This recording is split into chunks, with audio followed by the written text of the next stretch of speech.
I'm Elle Mejia, a landlord, investor, and retail leasing professional. I've completed high-level transactions for retailers in markets across 5 continents. On my way to building a multi-million-dollar real estate business, I'm curating advice from women who are killing it across the globe and sharing those conversations with you. You can absolutely run your business, run your household, and run your life without running yourself into the ground. Welcome to This Girl Sells Real Estate. Hello, and welcome again. You're tuned into Pretty Girls Work, Politics Aside. This is an anti-racism virtual summit put on by Pretty Girls Work, where we are featuring 20-minute conversations with women across sectors and discussing their personal experiences with racism and also what calls to action they'd like to bring attention to within their sphere. We are now moving on to the racism in real estate segment, and we'll actually be pulling this segment as a standalone episode for the This Girl Sells Real Estate podcast. So I would like to welcome our listeners and viewers on that podcast as we welcome our guests who will be joining this conversation with us today. Alysah Lopez, who is a Toronto area realtor, Bethany King, who is also a Toronto area realtor, and Latoya Williams, who is a rent discrimination advocate within the city of Toronto as well. How are you, ladies? Hi. Thank you. Hi. Tashika will actually not be joining us for this segment. Tashika Gomes is our marketing and communications director for PrettyGirlsWork, and she has been co-moderating the summit with me. But for this conversation, because I happen to be in the real estate sector myself, I have made myself the unofficial 4th panelist for this segment. But I'm so glad to speak to you ladies today about a conversation that's been certainly at the forefront over the last couple of weeks, definitely still a difficult conversation to have, but an important one nonetheless. So I thank all of you for stepping in today to have that conversation with me. I wanted to start out by asking about your experiences personally with racism within your sphere. I know it can come in a lot of different forms. I know with Alysah and Bethany, you can probably speak to racism that you've seen not just with yourselves as Black women within the real estate industry, but also for your clients. But Latoya, I know that you can also speak from a very different perspective of racism that you've come across yourself within the rental market. So I'd like to start with you, Alysah. What experiences can you speak to that you've experienced within the real estate sector in Toronto? So I would say, it's very sad that it still does happen. When I'm out meeting with clients, like I've been told like, wow, like you're so pretty for a Black girl. Like that's a very inappropriate remark to make, because it's almost like they're stereotyping that there's no like beauty, that a Black woman can't be beautiful. And it's just like, it happens and it comes and it goes. And I've also experienced it with just having a client's offer turned down once they send in their driver's license, because they are Black and everything was fine on paper. They have all their credentials and everything's done. And then as soon as they get the driver's license, they don't want to accept an offer. Yeah. So it's pretty sad. It does happen and it still happens. And, I have a 3-year-old daughter. So, for me, I'm very passionate about this because she is going to be, living in the future and then the next generation. So it's very important that we do make a change and that, very soon things will actually be changed for good. So. Absolutely. And Bethany, I know that you've been very vocal, even as recently as this week, doing an interview with the Canadian Real Estate Association on how we can combat anti-Black racism within the real estate sector here as well. So I'd love to hear what your personal experiences have been within the real estate sector with racism. Yeah, thanks for asking. I mean, I've been having a lot of conversations over the past probably 2 weeks with a lot of broker owners, managers, and, with different boards. And I think, just as a real estate agent, and I'm sure Elle, you can attest to this, it's really prominent, the racism in Canada, when you do represent someone that is a minority figure and you put in an offer and your offers are rejected, right? That is something that is common and I was used to. What I wasn't used to was the lack of support when all of these protests started and all the riots were so, they were just so constant on social media. Right. I remember, waking up and checking my feeds and like being so devastated by all this, this traumatic videos that I would see on the day to day. and looking around at my peers and watching them just operate business as usual and think, like, do you not see what's going on here? Like, am I the only one seeing this right now? It's like living in alternate realities, right? Where you're like, clearly we're not living in the same world. Yeah. I'm watching this video and you're texting me about sushi later. So we're not operating in the same sphere right now. Very insensitive. I think one of the more poignant things that I've seen written on social media as these conversations have gotten more into the forefront in the last 2 weeks is on LinkedIn. I think I saw someone post to people that work in corporate spaces to be aware of the fact that your Black employees are going to be their mind is not going to be in this meeting today. Their mind is not going to be in this phone conference that you've got going on for the next 2 hours. Their mind is elsewhere. There are some serious mental health and social health issues that are going on right now that is preoccupying them, that hasn't always preoccupied people that are not Black. And so I think that's the difference in this conversation, is that there is so much discussion happening right now outside of the Black community about anti-Black racism. And that's what feels different this time to me. And I'm hopeful that it means that there will be some sustained change moving forward. Now, Latoya, you come at this very, very differently, because you've actually been thrust almost into the rental discrimination sphere by virtue of your own personal experiences, because I heard about you reading an article about you. I think it was in the Toronto Star, certainly one of the larger Toronto area newspapers, about initiatives that you took after you found that you were repeatedly being discriminated against in the rental market. Right. So yes, I do have a personal experience with renting. I started the process. I have to admit, I was a bit naive to the renting process because it was my first time renting. We had just recently sold, so we decided to rent for a few years. So I did that, and the experience I had, I just hit roadblock after roadblock trying to secure rental for me and my family. We initially we had a realtor, but I decided to look on my own as well while he was working in the background. And I reached out to a landlord, and he was receptive on the phone. He looked at my application and everything sounded great. He said, if you want the place, it's yours. Just come by and we can look at it. So me and my husband went over and we looked at it. And the moment we got there and we met him, it was just, the vibe was off. He wasn't very receptive to us.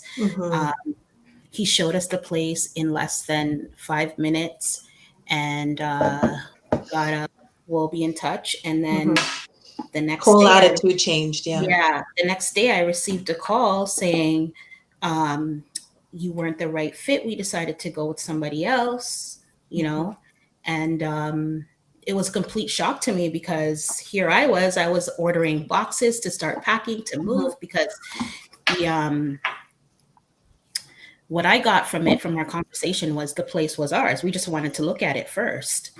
And come to find out a week later, the place was still up for rent.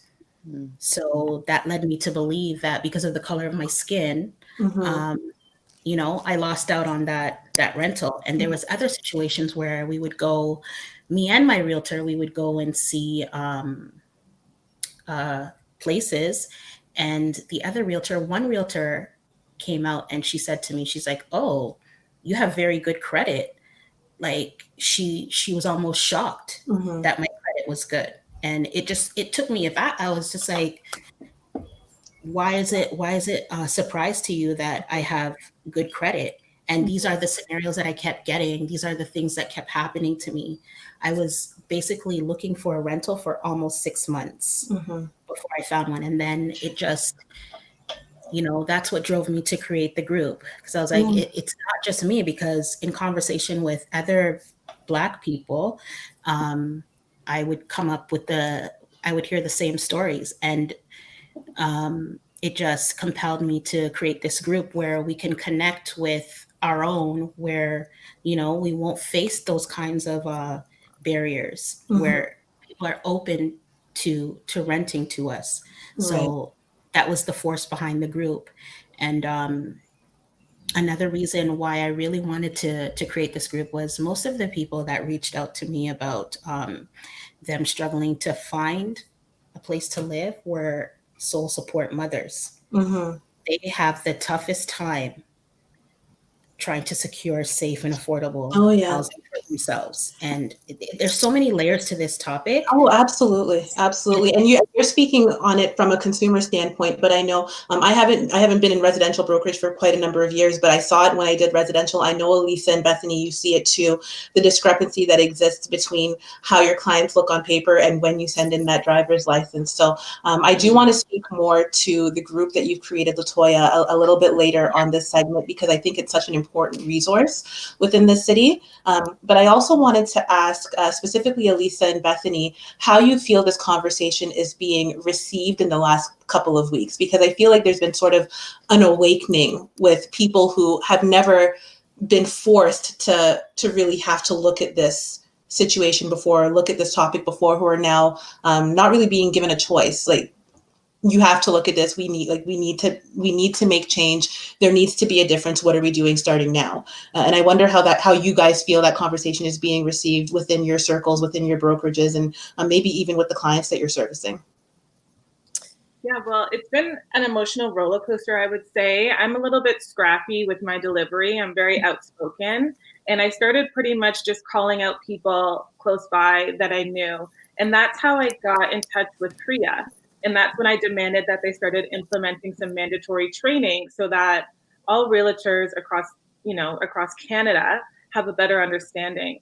I found that it wasn't enough to convince someone that this is important because I'm your peer and this affects my life.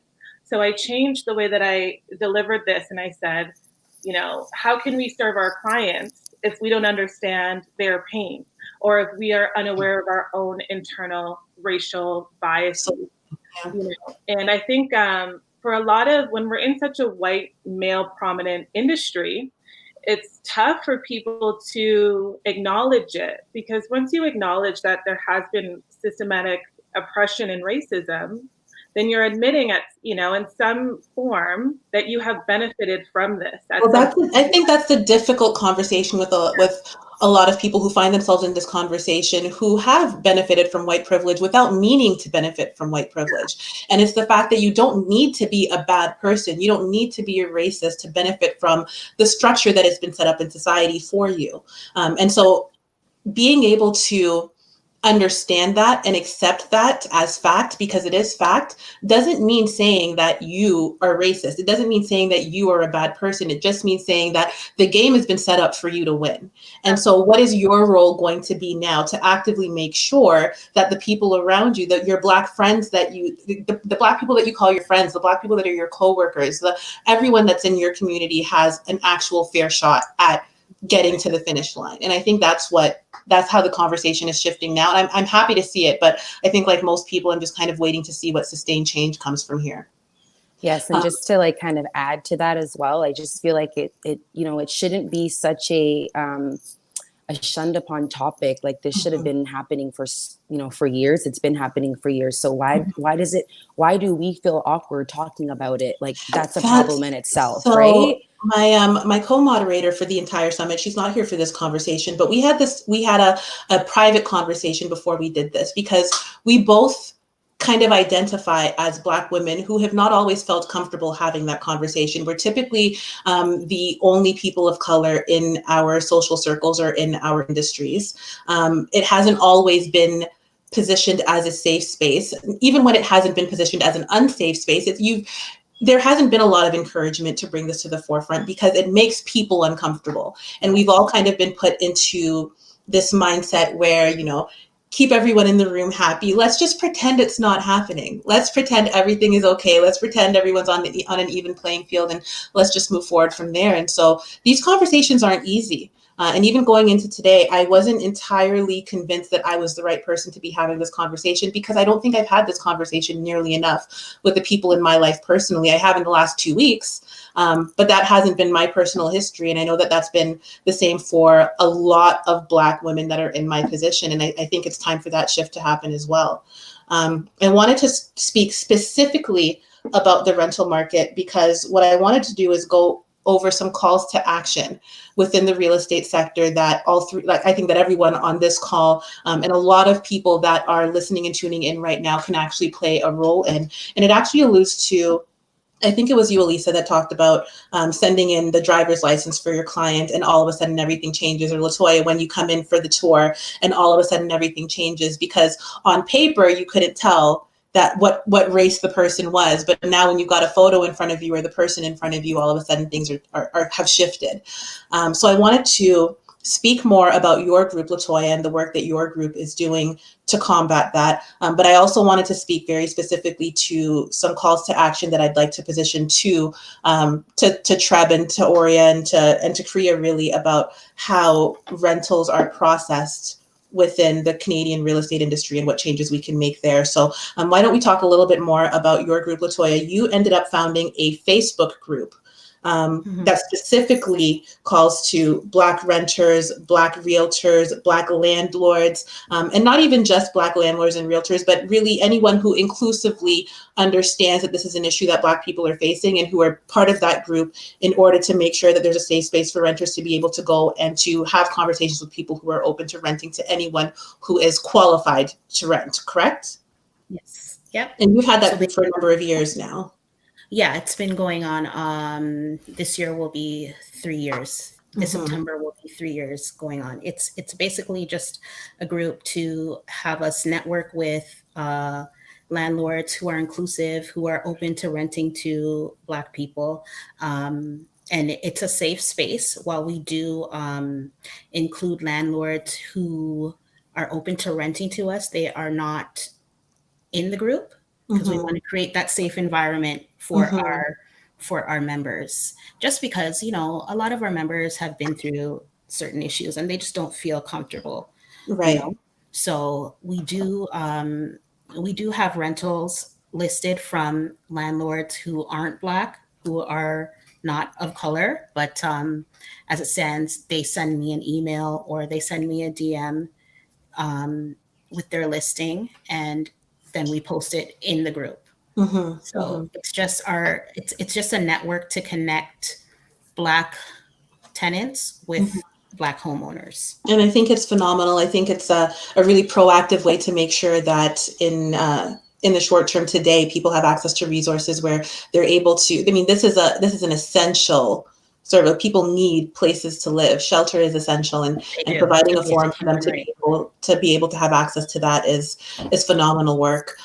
What I want to speak with Bethany and Alysah about is more about the steps that are taken when renting a space through a real estate agent, and ways in which we can shift that to make sure that we're being racially inclusive and really kind of putting up barriers for the anti-Black racism that we see a lot within that conversation. So for those who don't know, generally speaking, what happens when you're leasing a space with a real estate agent is the real estate agent will submit the applications on your behalf, and that application typically has to have your photo ID with it.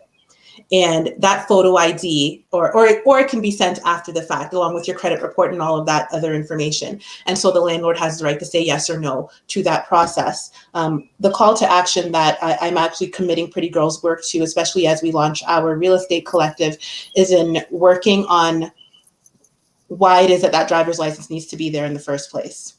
So working on a system where you can put forward your application and get a yes or no from the landlord, and then submit any type of identification. And the only way that offer can be rescinded from the tenant is if something in their application is proven to be untrue. So if I'm the same person that I said I was on the application when you said yes, then there's nothing that says that you can say no after you see my driver's license or after you see me in person. Unless I've lied on the application, then we need to move forward. And that's really the work that I want to commit PrettyGirlsWork to moving forward. And I wanted to get some insight from Alysah and Bethany, since you both are still very much day-to-day working within the residential sector, for how you feel that would be received, or whether you think that there are any other tweaks that can be made to that system to make sure that we're being as inclusive as we can be and protecting the most vulnerable people in our society.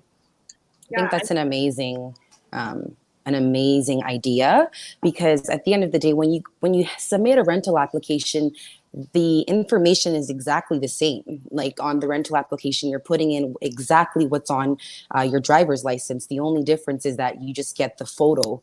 And, exactly. Then that's how you're identifying that, this is what this person looks like. So that shouldn't even be a requirement. And I think what you said is, if there was something that wasn't accurate or, wasn't true, then okay, then we will discuss further then. But I think that's an amazing idea. And I feel like also, like, I've gotten to scenarios where I've actually called the agent out on it, and you call the broker of record, but nothing happens. And it's like, why can we have infractions and, people that are realtors that are being fined for doing, other stuff that it's the exact same. I think if anything, it's more important, right? Because it is an essential service. So that's an amazing idea.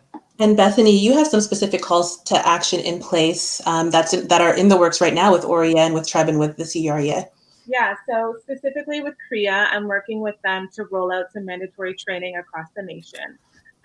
With OREA, RICO, and TREB, I got in touch with a really great brokerage that's based out of downtown Toronto, and they are really pushing for some huge changes and going directly to the board and demanding immediate action.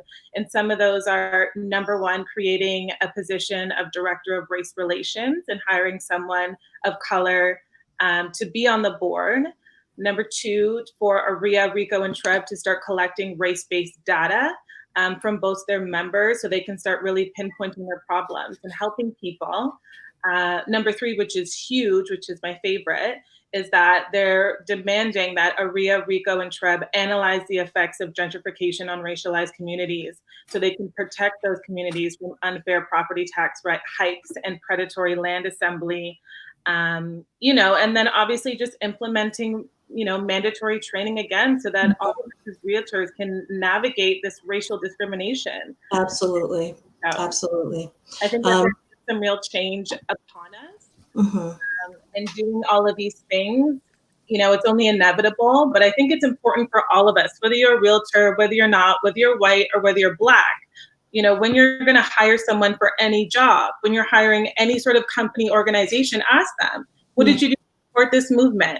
And you can consider whether or not you want to put your money there. Hold people accountable. I think we hold the companies that we buy with accountable, the people that we do business with accountable, hold your friends accountable, hold your family members accountable. I think that there are a lot of ways that we can start making impacts individually, but I so look forward to seeing how some of those conversations play out, Bethany. And I expect that I will be crossing paths with all three of you, and definitely getting in touch with all three of you in the very near future as we push forward the PGW initiative for the for some changes in terms of identification collecting in the rental market as well. I want to say thank you to each and every one of you. I think that the work that we do doesn't need to.